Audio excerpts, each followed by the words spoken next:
Hi there, how's it going? Craig Brown here, Impact Taekwondo.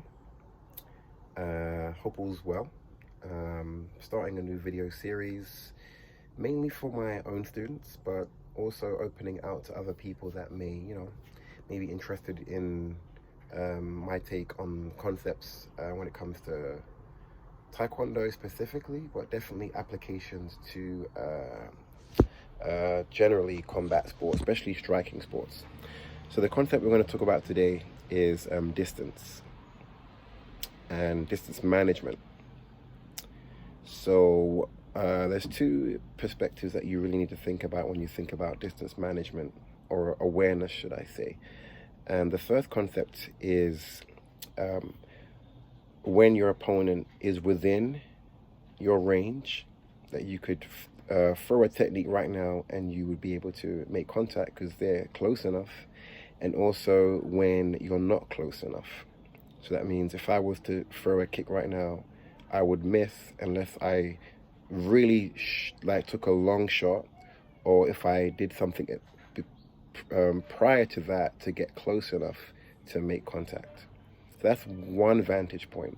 The other vantage point is knowing when you're in your opponent's range. That means if they took a strike straight away, they could hit you.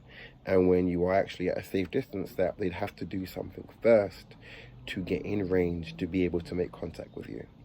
Now, the importance of this awareness is knowing this and maintaining it. Because as long as you maintain a safe distance from your opponent, then they're always going to have to do something initially before they can attack you.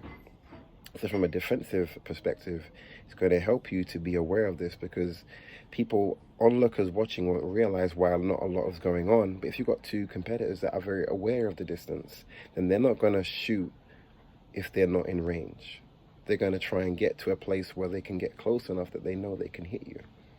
And so knowing this is another line of defense when it comes defensively. And also knowing it when you know they're in your range also means that you're going to have more success with landing a shot, because you're aware of when you can reach them and when you can't.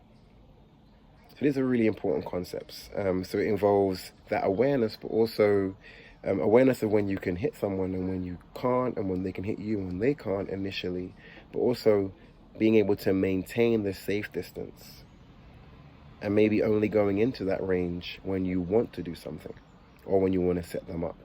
So here's a little video of a drill that we do. We kind of call it a mirror footwork drill, which you can practice responding to your opponent and also maintaining that distance. So here we go. Let's take a look at that video. All right, so here we go. So if you see in this video, here I'm demonstrating when you're in range, and that means I can kick, and here I'm demonstrating where I'm slightly out of range, so I'd have to get closer to actually land a shot. So that's really important to know. And like I said before, it can be different depending on, how tall someone else is as well. So here we're doing a mirror drill.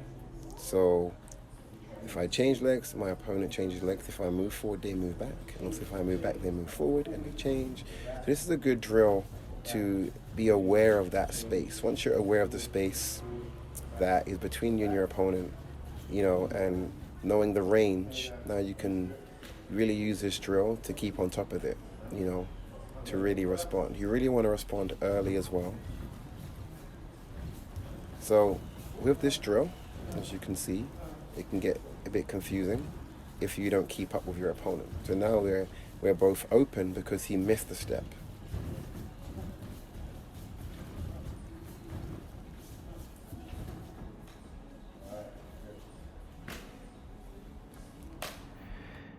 And so with that drill, generally what you would do is you'd do like a round of at least a minute, between a minute and 2 minutes, and you'd have one person following the other person. So you'd have one player initiating each movement, whether it's changing legs, moving backwards, moving forwards, and the other player would be just try to mirror that and keep up with them, and try not to have too much of a lag between the player initiating and the player responding. So when you get really quick at it and able to respond really quickly, this really helps you when you're sparring or competing, because now you're able to respond to your opponent's moves and change of distance, because many people focus on kicks, but they're not focusing what's happening outside of the kicking or the action. And so this is, people that are aware of this can very subtly get in range and get out of range, and get to a point where they can launch a shot and you can't even get out of the way of it. So really being aware of this distance is very, very important. And this is a good drill that would help you to be able to achieve that. All right, so there's going to be more of this to come. So like I said, if you want to practice at home with a partner, maybe do like a set of maybe 4 rounds, 2 each, with each player leading. All right, thanks for listening. It's Craig Brown, Impact Taekwondo, building confidence, developing character. Have a great day.